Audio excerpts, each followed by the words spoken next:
La grève des Carrés rouges en 2012 a frappé l'imaginaire. L'énergie de la jeunesse étudiante, mobilisée contre la hausse des frais de scolarité, étonnait tout le Québec et même le monde. Ce pouvoir collectif et démocratique devenait une sorte de promesse pour l'avenir et le progrès social. Tous n'y ont pas cru, mais Pauline Marois l'espérait. Ça me rassurait parce qu'ils montaient au créneau pour défendre des choses auxquelles ils croyaient. Il y a beaucoup de gens qui pensaient que jamais les étudiants ne se mobiliseraient de façon aussi significative et importante. Et moi, j'aimais ça. C'était rassurant pour moi de me dire il y a de l'espoir que ces jeunes-là, qui sont les travailleurs et les décideurs de demain, aient le goût de continuer à bâtir une société plus égalitaire, une société d'égalité des chances. Avec ma caméra, j'ai suivi pendant 10 ans l'Utile, qui est devenu un exemple des retombées positives du printemps érable. Cette entreprise collective s'est mise en tête de changer le destin du logement étudiant dès 2012 et elle est en train de réussir son coup. Non pas sans avoir livré plusieurs batailles.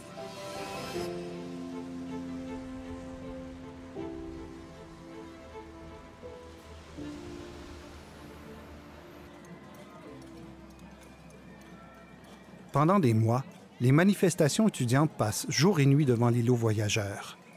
D'abord voué à des résidences étudiantes, l'immeuble était resté inachevé depuis 2007 à la suite d'un fiasco financier de l'UQAM. Pour les grévistes, c'est la preuve qu'on doit faire les choses autrement. On est content que les gens se sentent concernés. C'est ensemble qu'on va réussir à construire et à changer le logement étudiant. Merci. À la fin de la grève, l'idée se cristallise. Un groupe d'étudiants et d'étudiantes de l'UQAM décide de revendiquer l'îlot voyageurs au gouvernement du Québec. Ils ont l'ambition d'en faire une coopérative de logement étudiant par et pour la population étudiante. Sans expérience mais déterminé, le groupe fonde l'unité de travail pour l'implantation de logements étudiants.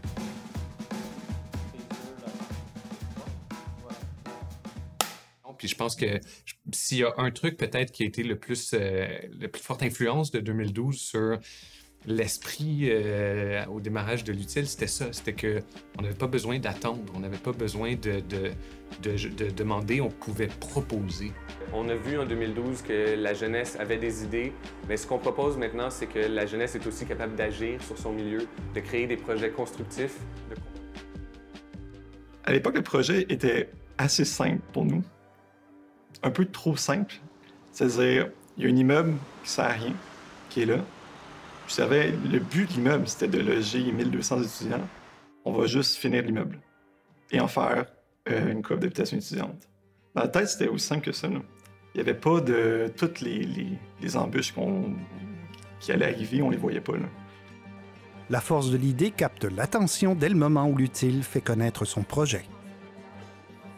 Ben, c'était l'objectif de frapper l'imaginaire. C'est certain que l'objectif, en tout cas, puis en particulier pour moi, puis c'est pour ça que Laurent était venu me chercher, en disant « Toi, tu fais des coms, tu fais des relations médias, on a besoin de toi. » Parce que, clairement, de toute évidence, avec l'îlot voyageurs, on a ce qu'il faut, on avait ce qu'il faut, on avait l'objet qu'il fallait pour marquer les esprits.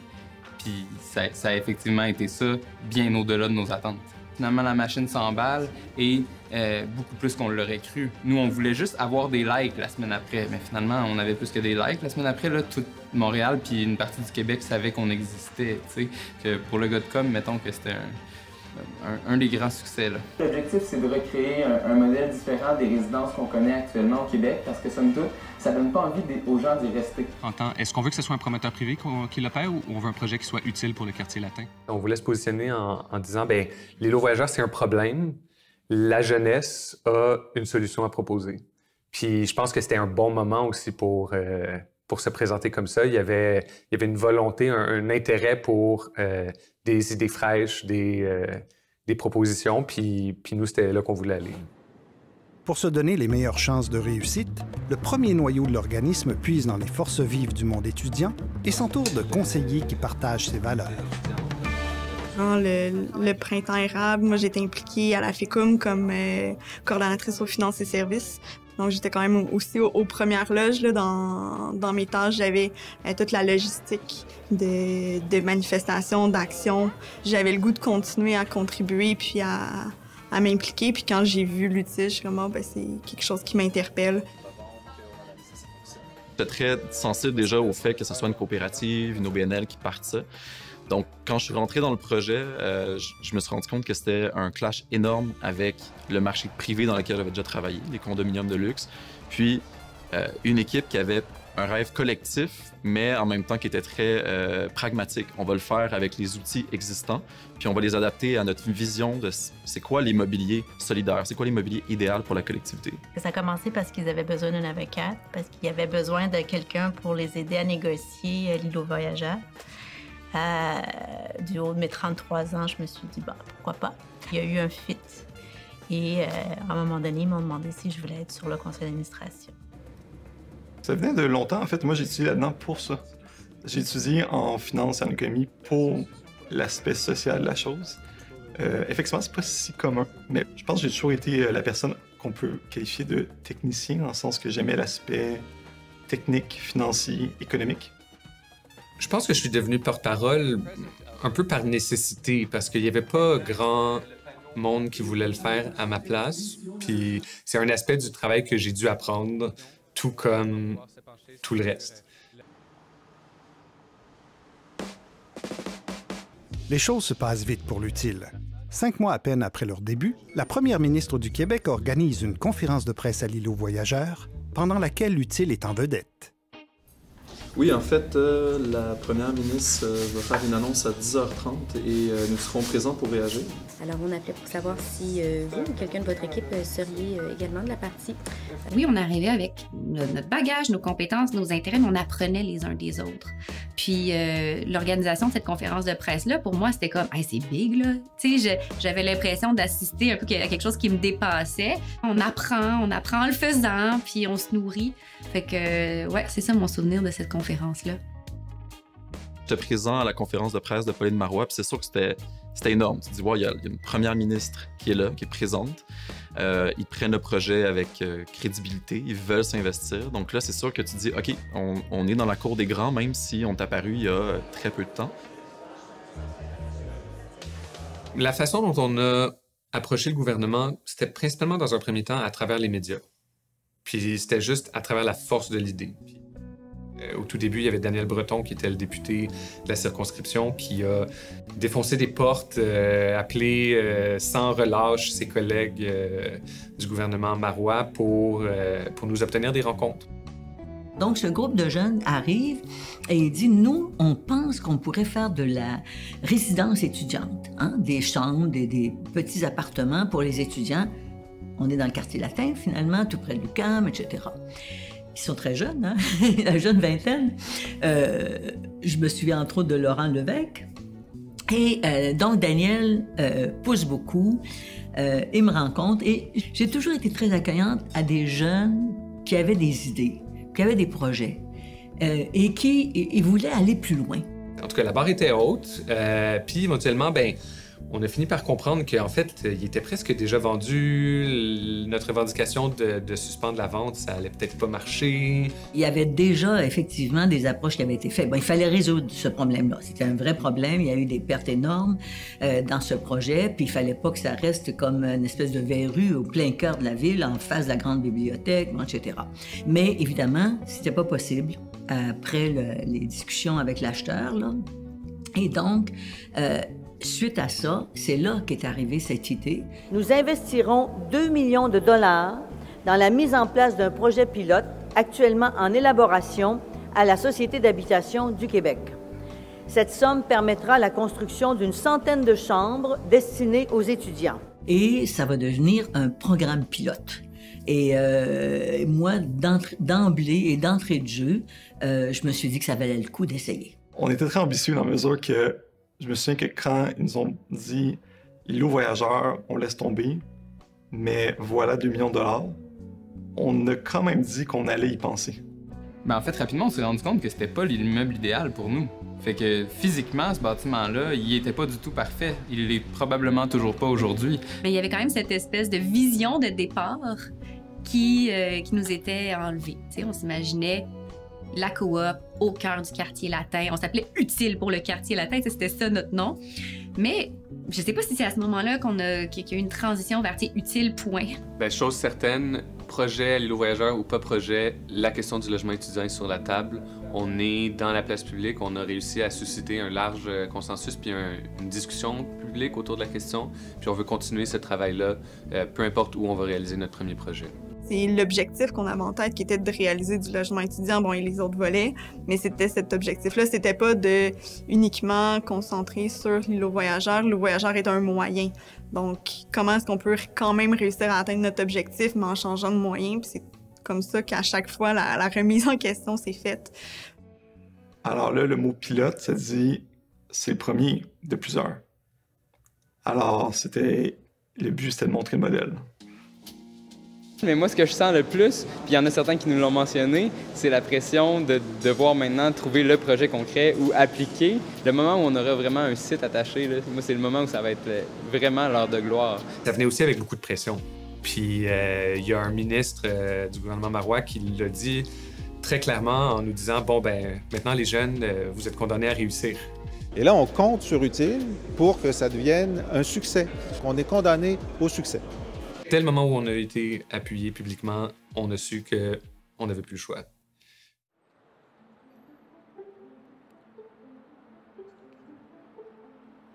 Le rêve de l'Utile est ambitieux. Créer un parc de logements dédié à la population étudiante. L'organisme veut aussi défendre le droit au logement abordable pour les étudiants, ainsi que documenter leur réalité. Tout reste à faire pour toucher les 2 millions promis par le gouvernement. Donc, ils ont peaufiné l'entreprise. Ils ont peaufiné leurs offres de services. Ils ont mieux compris les besoins en logement étudiant. On savait que le premier bâtiment serait le plus difficile.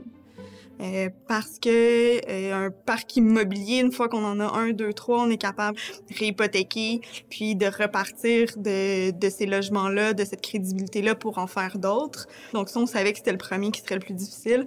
Par contre, que ça prenne 9, 10 ans, ça, je suis pas certaine qu'on l'avait en tête. On devait se présenter comme sachant ce qu'on fait, mais on ne savait pas ce qu'on faisait. Donc, on devait apprendre sur le tas. Puis cet aspect-là de, OK, hier, j'étais dans un cours d'urbanisme, aujourd'hui, j'apprends la finance immobilière sur le tas, bien, ça nous a accompagnés pendant des années parce qu'on n'a jamais arrêté là, d'apprendre notre métier. Là. Une des choses, ça c'est anecdotique, mais l'image de marque de l'Utile, la première image de marque de l'Utile qui a duré jusqu'à récemment, elle avait été faite par Laurent pour avoir l'air d'être vieille. Fait que ça, c'était pensé, c'était des couleurs qui n'étaient pas actuelles en 2012-2013 pour avoir l'air plus vieux. Fait que c'est ça, on le savait, tu sais. On n'avait pas d'expérience, mais pour compenser ça, on avait toutes les idées du monde, je dirais, tu sais, où on disait, il n'y a aucune porte, toutes les portes peuvent être ouvertes. L'Utile se veut une entreprise collective au service de ses membres plutôt que tournée vers le rendement financier. Elle s'inscrit ainsi dans le mouvement de l'économie sociale. Elle compte sur la force du nombre pour ses activités avec des dizaines de bénévoles. Et pour créer ses premiers emplois, l'Utile frappe à la porte du risque. Quand nous, on fait une analyse de si un projet peut se porter jusqu'à sa réalisation, on regarde non seulement l'équipe, mais son ancrage dans le milieu. Comment l'Utile pouvait trouver ses racines à même le mouvement étudiant. C'est ça qui nous a fascinés parce que c'était pas juste 1 ou 2 individus, c'était un groupe d'étudiants qui arrivaient à convaincre leurs collègues de la nécessité d'intervenir sur un enjeu majeur qui était le logement. J'avais jamais entendu, contrairement à Gabriel, j'avais jamais entendu le mot économie sociale. On savait tellement pas ce qu'on faisait qu'on savait même pas comment ça s'appelle, ce qu'on faisait. Puis éventuellement, un jour, on parlait de ça, puis Gabriel a dit, bien, ce qu'on fait, c'est de l'économie sociale. Puis là, on a fait, ah, cool. Puis éventuellement, on a réalisé qu'il y a tout un réseau, toute une expérience. On s'est appuyé sur ces réseaux-là, on s'est impliqué, on s'est investi. On a eu beaucoup de collaborations, mais au tout début, on ne savait pas. Mais faut prendre une photo. Ça se transporte dessus? Ah non, c'est du sucre. OK. Ah non, ça se transporte comme ça. OK. Mon cher Utile? Oui, 3, 2, 1. Mon cher Utile, c'est à ton tour de te laisser parler d'amour. Je pense que ça faisait partie de l'ADN de l'utile que de vouloir faire un projet par et pour les étudiants. Donc, essayer de prendre le pouls de d'autres étudiants pour être en mesure de faire un projet qui soit en adéquation avec les besoins. Quand je regarde en arrière, cette énergie-là collective, il y avait toujours du monde. Donc, il y avait des chalets, on allait faire des réflexions sur c'est quoi l'utile, c'est quoi le projet, qu'est-ce qu'on veut faire. Définitivement, ça a été quelque chose de vraiment gagnant. Même s'il y a des gens qui ont été là peut-être seulement 1 mois ou 1 an, 2 ans. Moi, j'ai été là quelques années. Je suis pas dans l'équipe actuellement. Mais je pense que les contributions de tout le monde ont changé le parcours, fait en sorte qu'aujourd'hui, on a l'impression que l'utile est vraiment bien ancré dans quelque chose de collectif. Sans espace de comptoir dans la cuisine. Ouais. Ah oui. Parce que maintenant, Big counters. Citoyenne, c'est pour la société. Alors que nous, on a mis apprendre par l'implication, qu'on a rappé la participation citoyenne là-dedans. On consultait les membres potentiels d'un projet comme celui-là pour savoir qu'est-ce qu'on veut vraiment créer ensemble, tu sais. C'est vrai que tout ce qui émergeait de ces événements-là allait pas être mis en œuvre le lendemain matin, tu sais. Fait que ça prenait de la vision, je pense, pour faire ça. Bon, ici, on est dans la chambre prototype de l'utile pour le festival Bellastock, festival d'architecture expérimentale. Alors, ici, on a la chambre de fête non meublée qui reste encore à peinturer un peu. L'utopie était importante au début pour mobiliser les gens. Parce que mobiliser beaucoup de gens, ça prend un rêve pour qu'ils bougent. Parce qu'on n'aurait pas pu garder les gens mobilisés autour de rechercher du financement et rechercher un terrain. C'est trop technique. On perdrait la mobilisation des gens. Au départ, on s'était fait dire le plus difficile, c'est pas l'argent, c'est le terrain. Je pense qu'il n'y avait pas tort. Alors, Gabriel, fort de sa mission, a répertorié tout Montréal. On était peut-être 2 employés de l'utile à chercher ça bonne partie de notre semaine. On avait même fait des battues avec des bénévoles. Chaque groupe avait une zone d'un quartier à aller se promener puis identifier les bâtiments qui sont décrépits, qui sont à démolir. On prenait tous les moyens possibles, imaginables pour trouver le terrain. Puis, malheureusement, on trouvait pas de terrain. C'était très difficile. Soit ils étaient trop chers, soit les propriétaires étaient complètement invisibles, transparents. On pouvait pas les contacter, ils n'existaient pas. C'est des gens qui pouvaient être dans d'autres pays. On était jeunes aussi, donc quand les gens nous voyaient, ils se disaient, bon, encore une équipe de petits jeunes, ils comprennent pas c'est quoi vraiment. Mais en même temps, tu sais, quand tu as 20 ans puis tu vas voir des vendeurs de terrain dans le monde immobilier, il faut que tu aies du courage. Il faut vraiment que tu aies du courage. Et c'est quelque chose que j'ai senti souvent, que lors de discussions pour des négociations, on nous prenait un peu de haut parce qu'on était jeunes. Mais en même temps, d'autres acteurs, des fois, nous voyaient un peu comme « Ah, ça, c'est la relève, il faut contribuer, il faut les soutenir dans leur démarche. »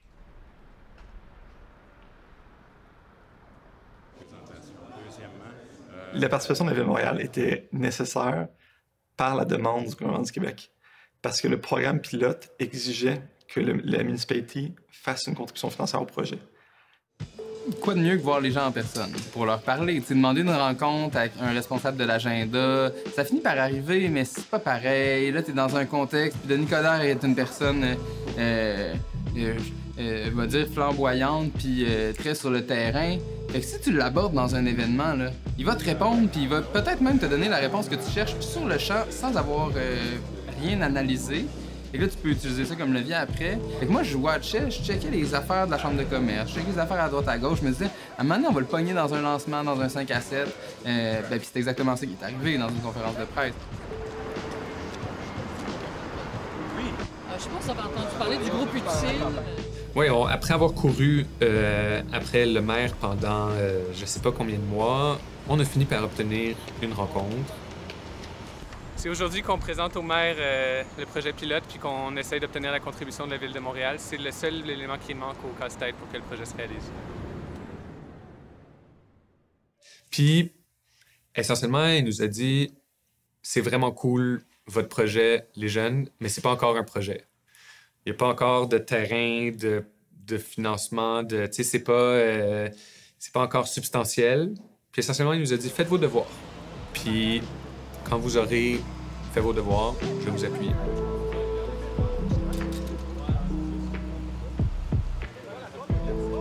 Honnêtement, on a pris ça plutôt comme une... Parce que moi, dans mon souvenir, on a pris ça plutôt comme une réussite parce que l'argent de la ville était essentiel. Donc, s'ils nous disaient non, on était coincés, là. Ça, c'est probablement Denis Coderre. Ben, tu sais, Denis Coderre, c'est plus simple. Une fois qu'on était sur un site, on fait « Hey, Denis, là, check ça, là, tu fais des 3D, là, check le futur. » Le futur, c'est ça. Check ça, c'est coop intelligent. Oui, c'est ça. Mais oui, d'un coup, ça se vend mieux comme projet que « Hey, Denis, va un jour une coop. Ouh, c'était good. »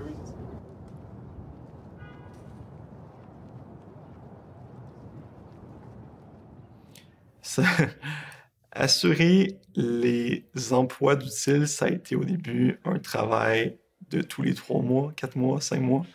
On n'avait pas beaucoup d'argent. C'était toujours... la limite était toujours très proche. D'un point de vue personnel, c'était beaucoup de précarité. C'était beaucoup de précarité, beaucoup de stress aussi. Parce que, essentiellement, on avait un travail que c'était la plus grosse pression du monde. Trouver le terrain, attacher le financement où vous n'avez plus d'emploi, vous n'avez plus d'organisation. Et que peut-être que tout le monde n'est pas déjà au courant, l'utile songe à déménager.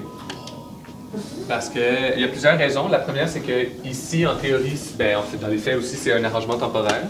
On ne peut pas rester ici à l'infini.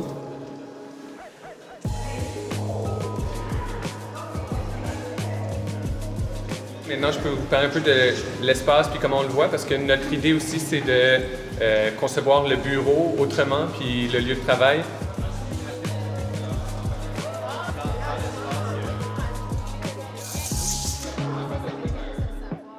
Mais je pense qu'on a déménagé 3 ou 4 fois en 2 ou 3 ans. Là. On était tout le temps à la recherche du bureau le moins dispendieux ou gratuit ou pas cher. Puis dans nos stratégies d'économie, pour économiser, impliquer la population étudiante partout où on pouvait, c'était une stratégie toujours gagnante. Fait qu'on avait des stagiaires sur plein de projets, mais quand il est venu le temps de déménager, on a appelé des étudiants en design intérieur pour nous faire des propositions. Puis on essayait toujours de trouver des façons de économiser et atteindre notre mission de créer des opportunités d'implication étudiante en essayant de faire une pierre deux coups le plus possible. C'est un projet qui vient nous chercher parce que, veux pas, c'est des organismes à but non lucratif. Puis aussi parce que pour nous, c'est un projet qui est plus concret que si ça avait été un client fictif ou c'est stimulant. L'équipe se met à la recherche de résidences étudiantes comparables. Au Québec, rares sont celles qui sont gérées par les étudiants. Le modèle de l'autogestion reste à implanter. Le gîte universitaire de Trois-Rivières est alors visité parmi d'autres.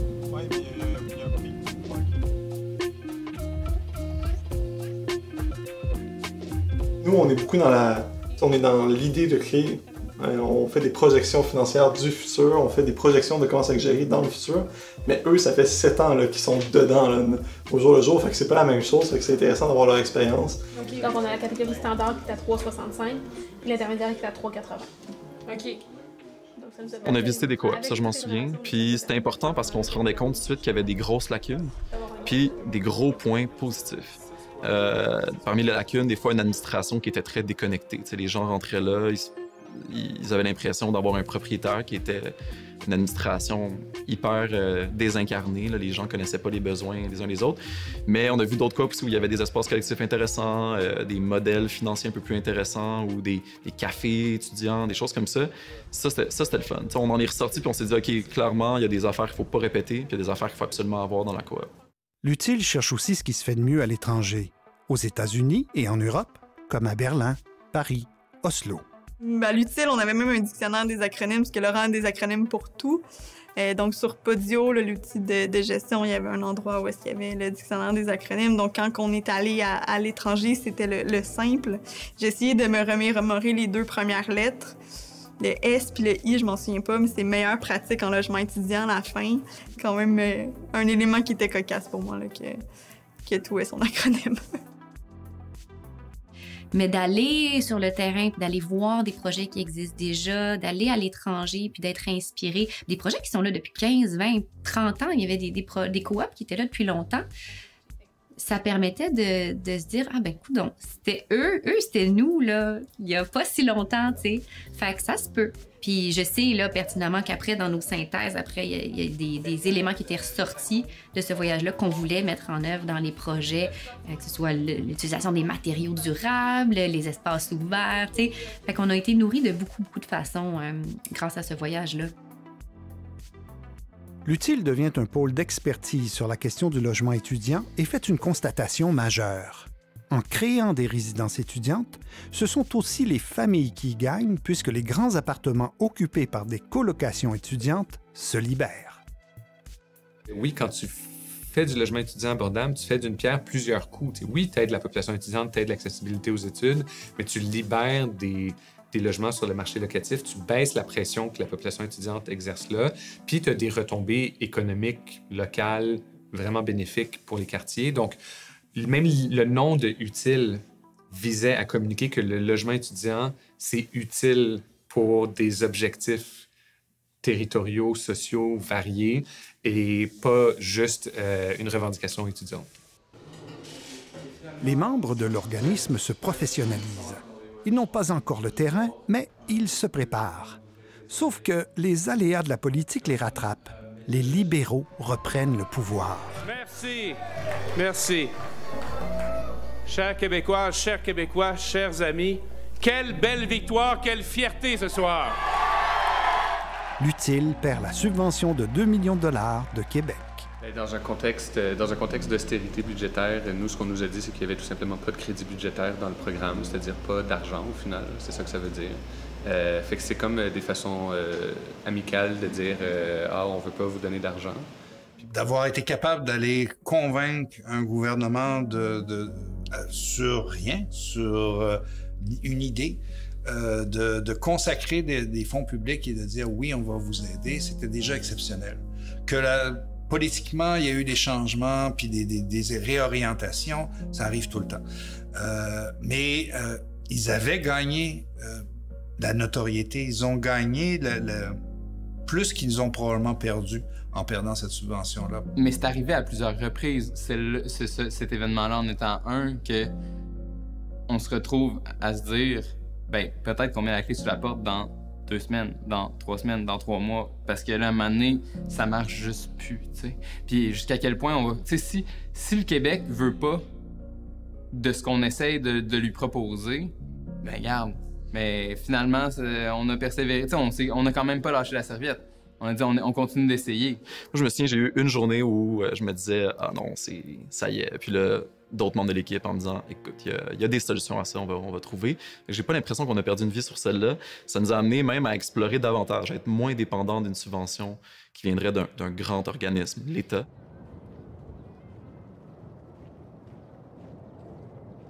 Je pense qu'on a fêté pas la mort de l'UTIL, mais on est allé prendre un verre.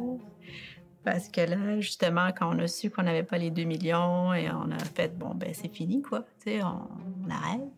Un mois plus tard, Laurent m'appelle et il dit, ah non, on a trouvé une solution. On a discuté avec l'association étudiante de Concordia. Puis il s'était rendu compte que l'association étudiante a de l'argent.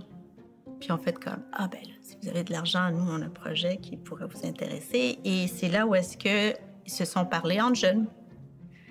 Et c'est reparti. Ils avaient déjà des cotisations étudiantes accumulées dans un fonds d'investissement assez substantiel de plusieurs millions de dollars.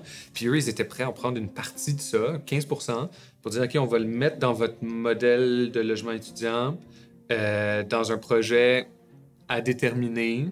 Puis là, on a tout négocié, les conditions, puis tout ça. C'était une question qui allait devoir passer par leurs membres, mais ils étaient vraiment volontaires à innover là, dans cette capacité-là. Ils se sont parlé entre jeunes, mais in English. Et le projet sera prioritairement réservé aux membres de l'association étudiante de Concordia.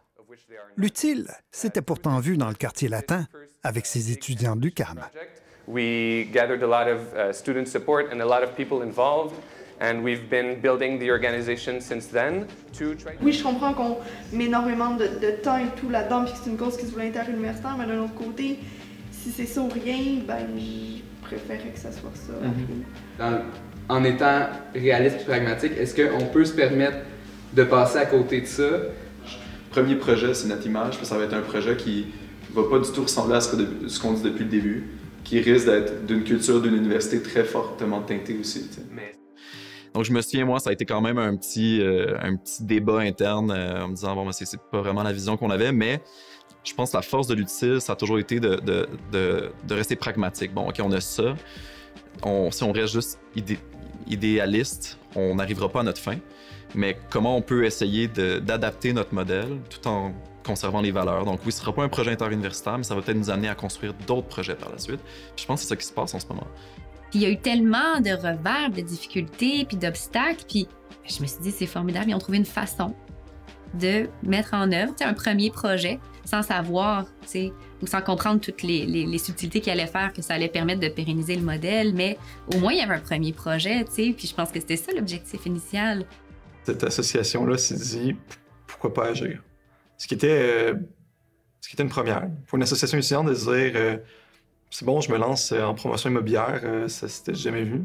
Ce qui a fait que ça a marché avec CSU, que la mayonnaise a pogné, c'était qu'il y avait une équipe en place de visionnaires, de gens qui croyaient à l'économie sociale, puis pas juste qui croyaient, mais qui faisaient aussi. We have a non-traditional student population. We have a lot of students from out of province and international students. They have been subjected to a whole swath of abuses in the traditional housing market. So our aim is to remove students from the speculative market through the creation of cooperative student housing.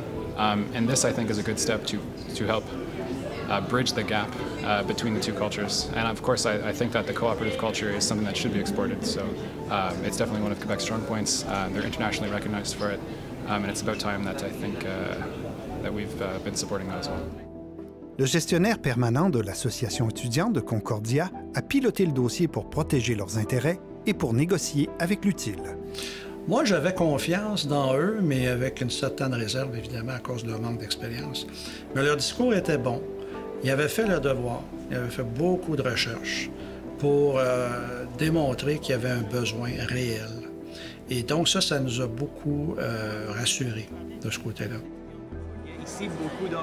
I think in terms of like skepticism around the ability to execute this type of project, the chantier played a really big role in validating sort of our approach and the approach UTIL was taking. Ultimately, Nancy at the time, Nancy Neatman, had come and made an announcement that they were willing to co-invest with the CSU should the students decide to create the push fund and things like this. Numbers for risk, what we've been able to do since 1997, we've done 381 investments in capitalization, technical assistance. C'est clair qu'il y avait de la résistance et en même temps, c'était magique. Alors, quand l'idée d'investir avec l'argent qu'ils avaient de disponible dans le logement étudiant, il y avait une certaine logique, mais en même temps, il faut dire que c'était très osé. Et moi, ce qui m'a toujours rendue tellement heureuse, c'est de voir qu'ils ont fait deux référendums.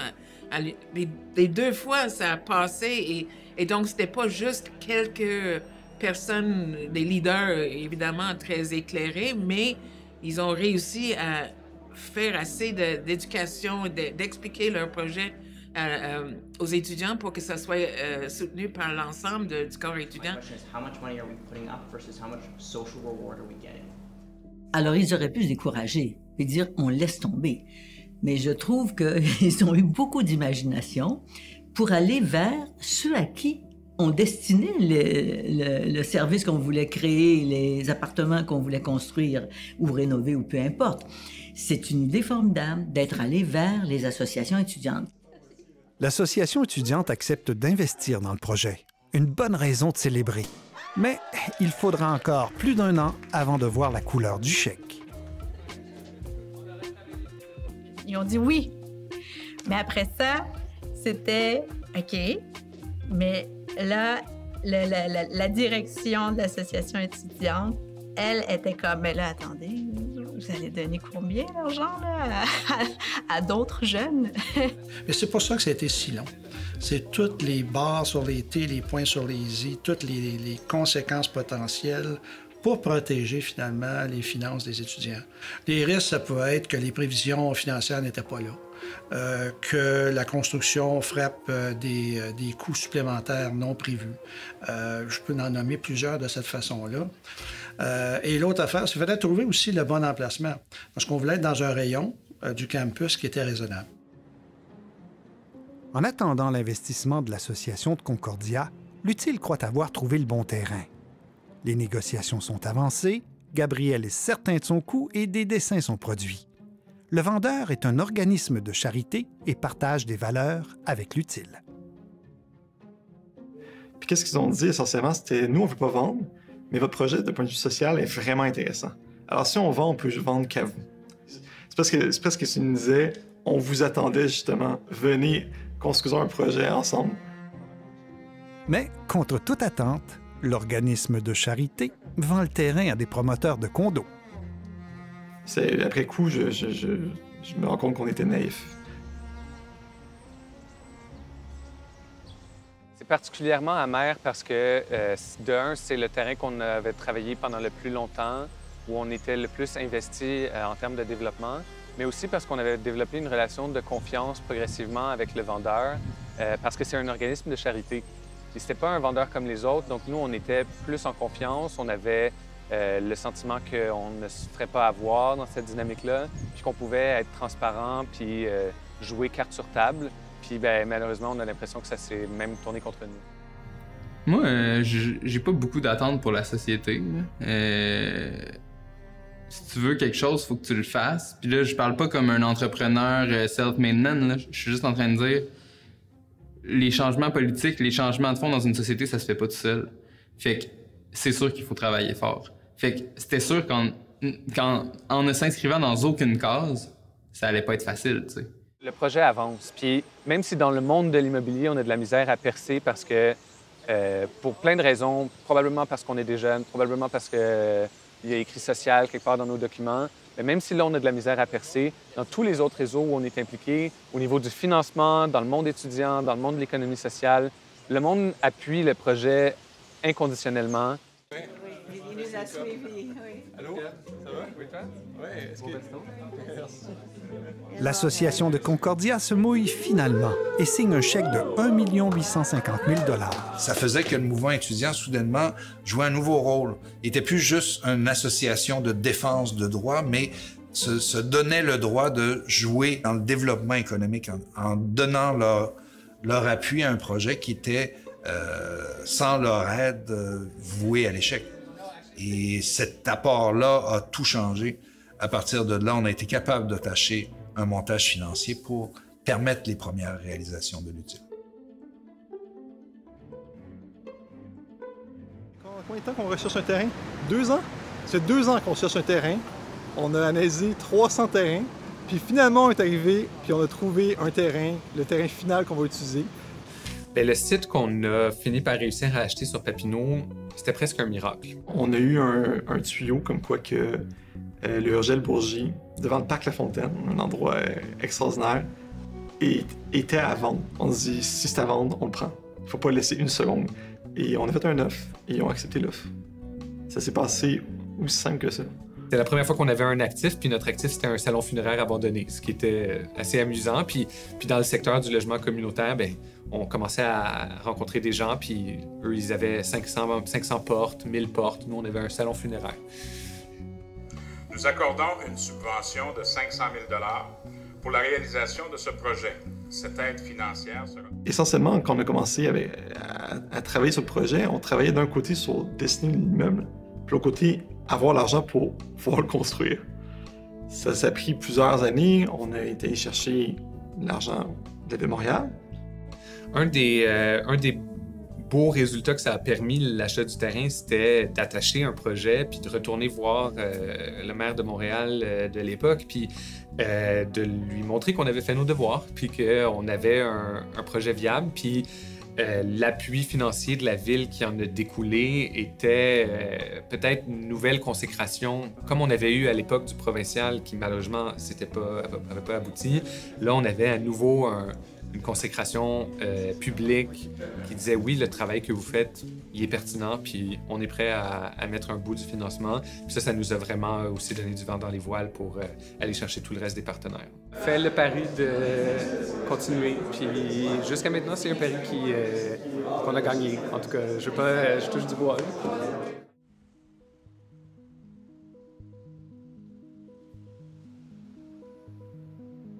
Et en même temps, ben, ils ont eu le talent de bousculer les normes, de prendre des financiers puis de dire, ben, il faut réfléchir autrement, on a besoin, on veut réaliser des choses. Ah oui, l'UTIL nous a challengés. C'est ce que fait le FITI par ailleurs. Le fonds, il fait ce qu'on appelle les fonds associés, mais l'UTIL nous a challengés en disant, regarde, votre produit n'est pas suffisant. Vous dites que vous pouvez aider les entreprises d'économie sociale, mais votre produit, j'ai besoin d'un autre type de produit. Fait on aime les défis. Donc, on se dit, OK, on va travailler ensemble pour vraiment définir c'est quoi les besoins. Le financement comme outil, pas comme fin en soi. Et on va regarder ensemble. Puis donc, on a pris le premier risque avec l'argent des associations étudiantes, naturellement, pour dire, regarde, on le sécurise et on va finaliser le montage financier. Bien, moi, la première rencontre que j'ai participé, j'ai trouvé, pour moi, c'était une voie qui était la voie la plus intéressante depuis que j'étais au fonds immobilier de faire quelque chose au niveau des étudiants. Et donc, j'ai dit, je pense que ça vaut la peine. C'était des jeunes qui étaient très dynamiques, scolarisés, pas d'expérience, mais qui souhaitaient en acquérir. Et nous, bien, on avait la possibilité de pouvoir les accompagner. Et on était quelques partenaires financiers, plus social que les autres, qui ont dit, bien, je pense que le défi en vaut la peine. Et puis, on n'a pas regretté ça. Non seulement on ne l'a pas regretté, mais on a par la suite créé un fonds d'investissement pour qu'il puisse continuer à se développer. Donc, on vendait à la fois ce projet-là avec sa capacité financière, mais aussi le modèle réplicable. Puis c'est ça qui a convaincu, je pense, beaucoup de partenaires de créer des outils financiers, des fonds d'investissement, de s'embarquer dans le modèle du logement étudiant en économie sociale, parce qu'ils voyaient non seulement un projet pilote viable, mais aussi un modèle qui allait pouvoir se reproduire à grande échelle. Ici, on a le modèle réel et on a le modèle réduit. Fait qu'on voit bien où on se situe. On voit qu'on se situe entre On nous a appris ici, tout sur le tas. On a appris avec des livres parce qu'on était des étudiants à la base. Alors, on s'est dit, bon, il faut apprendre sur la construction. On va juste acheter un livre de construction. Puis on va le lire. C'est ce qu'on fait à l'école, qu'on fait pas là. Puis qu'en fait, c'était pratique de pas tout savoir parce que ça nous faisait poser parfois des très bonnes questions. Parce que être entouré de 14 ingénieurs, architectes, puis poser la question stupide, parfois c'est ça qui remet en question certaines choses du projet. Puis finalement, on vient de sauver 15 000 sur une affaire, 40 000 sur quelque chose qui n'est pas nécessaire. C'est bon d'être parfois naïf dans ce contexte-là. L'autre avantage, c'était que les architectes et les ingénieurs travaillaient pour nous. Donc, ils étaient un peu payés à nous former. Le premier immeuble de l'UTIL voit enfin le jour. Les 90 appartements de la Note des Bois sont complétés au coût de 18 millions de dollars, sans aucun scandale. Les locataires commencent à s'installer après 93 mois d'efforts de la part de l'équipe. Une marque importante dans l'histoire de l'UTIL. C'est la première fin de semaine où les gens emménagent, puis c'est en train de ressembler de plus en plus à un endroit où il y a des gens qui vont habiter. On est tous les deux à Concordia et on s'est rencontrés au secondaire, au lycée, on a fait le système français. Puis ça fait un bout qu'on essaie de déménager ensemble. Et ouais, on a trouvé cette coop à travers des amis de Concordia. Et oui, on a testé notre chance. Ouais, c'est bien. Vas-y. This is a nice box. I know, right? Je réalisais pas encore qu'on était arrivé au bout. Ça a pris plusieurs mois pour digérer ça, puis baisser le niveau de pression qu'on avait eu pendant toutes ces années-là, de toujours sentir qu'on pouvait échouer puis disparaître du jour au lendemain, que les années de travail qu'on avait mis largement bénévoles pour démarrer l'organisation pouvaient s'écrouler comme un château de cartes. La fin de la construction, c'était la première fois où, tout à coup, là, comme on était moins précaire, puis on avait effectivement réalisé quelque chose. Il allait y avoir des loyers qui rentrent, il allait y avoir des gens qui bénéficient de tout ce travail-là. Ça a été très difficile là, de le réaliser, ça, mais une fois qu'on a réalisé, évidemment, ben, c'était avant tout un très grand soulagement. Mais aussi, ce qui est intéressant, c'est qu'avec le temps, les logements ici vont être de plus en plus abordables, vont se démarquer de plus en plus du marché par le simple fait qu'il n'y a pas de revente d'immeubles, que l'on contrôle les coûts, qu'il n'y a pas de spéculation ou d'enrichissement. Avec le temps, d'ici 5 ans, il va y avoir une démarcation encore plus grande entre le marché et les logements ici. Donc, oui, il va pouvoir servir à faire d'autres projets. 10 ans après avoir eu l'idée de changer le futur du logement étudiant, l'Utile compte plus de 400 appartements en construction ou déjà occupés. L'objectif est d'atteindre bientôt 1000 appartements et des milliers à long terme. La gouvernance de l'entreprise reste démocratique avec une représentation étudiante. Je peux ranger ma caméra, témoin privilégié de cette jeunesse qui est montée dans le train de la citoyenneté.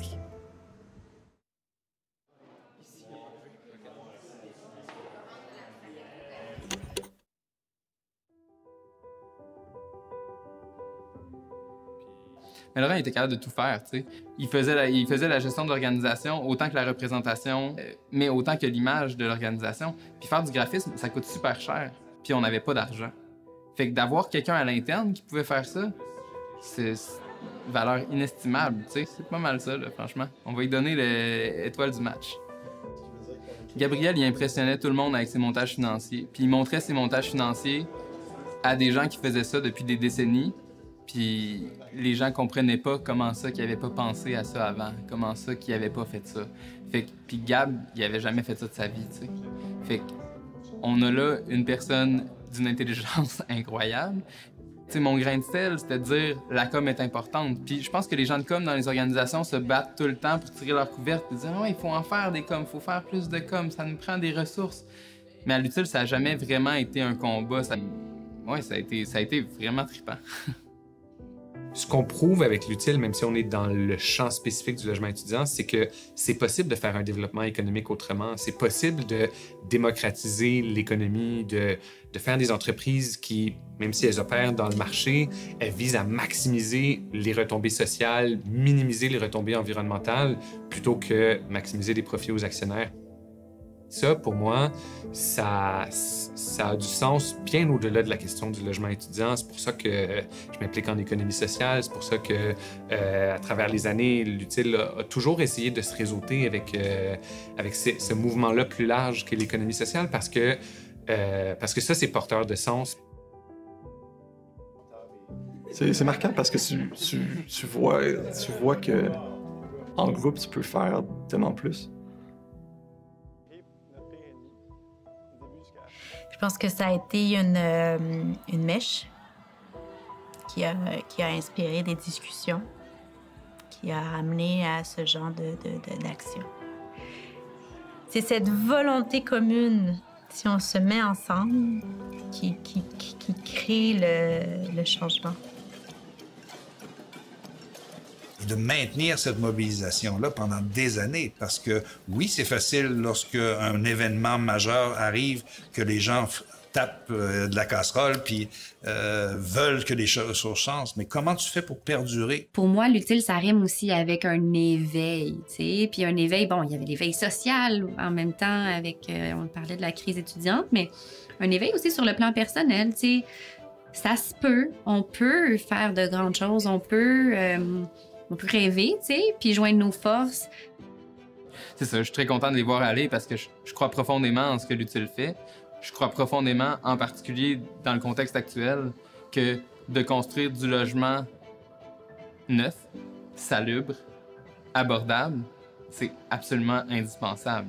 C'est ça que l'Utile contribue à faire. Je pense qu'en plus, aujourd'hui, l'espèce de surchauffe immobilière à laquelle on assiste, ça fait en sorte que les gens se disent « OK, peut-être que finalement, l'accès à la propriété telle qu'on la défend depuis des années, c'est peut-être pas ça la solution. » Ou peut-être que de construire plus de condos, finalement, c'est pas ça la solution. Il faut qu'on se tourne vers d'autres modèles, puis on est chanceux. Au Québec, on en a plein. On a des outils au plan de la collectivité qu'on a développés qui font en sorte qu'on partage la richesse en la créant. Moi, c'était mon rêve, hein, partager la richesse, créer de la richesse et la partager. Non, on partage la richesse en la créant. C'est quand même assez formidable. Il faut dire que le système actuel et l'économie néolibérale essaie de nous convaincre constamment que l'économie, c'est une affaire d'experts. Vous savez, le mot économie, ça vient d'un mot grec, l'ordre dans la maison. C'est pas la bourse, c'est pas les rendements aux actionnaires, c'est pas ça l'économie. Mais on a tellement mystifié ça qu'il fallait déconstruire pour reconstruire. Et je pense que c'est pour ça que les mouvements sociaux sont souvent porteurs de l'économie sociale parce qu'ils déconstruisent un discours dominant et ils reconstruisent en intégrant évidemment les enjeux politiques, évidemment les enjeux sociaux, les enjeux environnementaux, mais aussi les enjeux économiques. Puis je pense que la société québécoise, elle s'est basée sur cet esprit communautaire et qui est très importante et qui nous définit en tant que peuple, en fait. Tu sais, on est les artisans de ce qu'on fait, quoi. Hein? Si on veut créer un Québec, ben, ça nous appartient.